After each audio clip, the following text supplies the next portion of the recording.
কাঠের ভ্রাম্যমাণ কেবিনে রাখা ছিল গোপন ড্রোন। সেগুলো বিমান ঘাঁটির কাছে নিয়ে সময় মতো আঘাত হানল বোমারু বিমানে। প্রায় ১.৫ বছরের পরিকল্পনা সফল করে রাশিয়ায় নজিরবিহীন এক হামলা চালালো ইউক্রেন।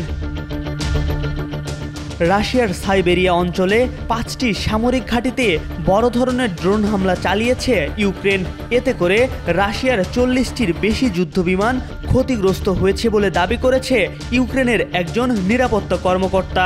গণমাধ্যমের খবর অনুযায়ী এ অভিযানের সাংকেতিক নাম দেওয়া হয়েছে স্পাইডার ওয়েব। ১৮ মাসের বেশি সময় নিয়ে এই অভিযানের প্রস্তুতি চলেছে। নিজেদের ভূখণ্ড থেকে কয়েক হাজার কিলোমিটার দূরে ইউক্রেনের ড্রোন হামলার বিষয়টি বিস্ময়ের জন্ম দিয়েছে। তবে ধারণা করা হচ্ছে ড্রোনগুলো ইউক্রেন থেকে ছোড়া হয়নি, বরং নিশানায় থাকা রুশ সেনাঘাঁটির আশপাশ এলাকা থেকে ছোড়া হয়েছে বলে জানা গেছে। প্রকাশিত খবর অনুযায়ী রাশিয়ার যে ৪০টির বেশি বোমারু বিমান ক্ষতিগ্রস্ত হয়েছে সেগুলো TU-95 ও TU-2020 কৌশলগত বোমারু বিমান। এসব যুদ্ধ বিমান ব্যবহার করে ইউক্রেনের বিভিন্ন শহরে দূরপাল্লার ক্ষেপণাস্ত্র হামলা চালিয়ে আসছিল রাশিয়া। একটি ছবিতে কাঠের তৈরি ছোট কেবিনের ছাদে অনেকগুলো ড্রোন বসিয়ে রাখতে দেখা গেছে। বলা হচ্ছে এসব ড্রোন ব্যবহার করে হামলা চালানো হয়েছে।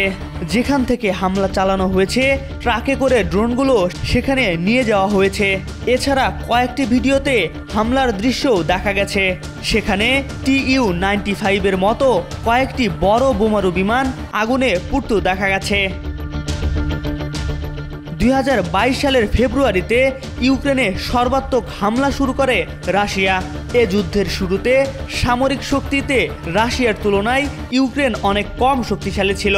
তা সত্ত্বেও তারা দ্রুত গতিসম্পন্ন এবং বড় আকারের একটি আক্রমণাত্মক ড্রোন বাহিনী গড়ে তুলেছে, যেটিকে রাশিয়ার জন্য ভয়ঙ্কর সতর্কবার্তা হিসেবেই দেখছেন বিশ্লেষকরা।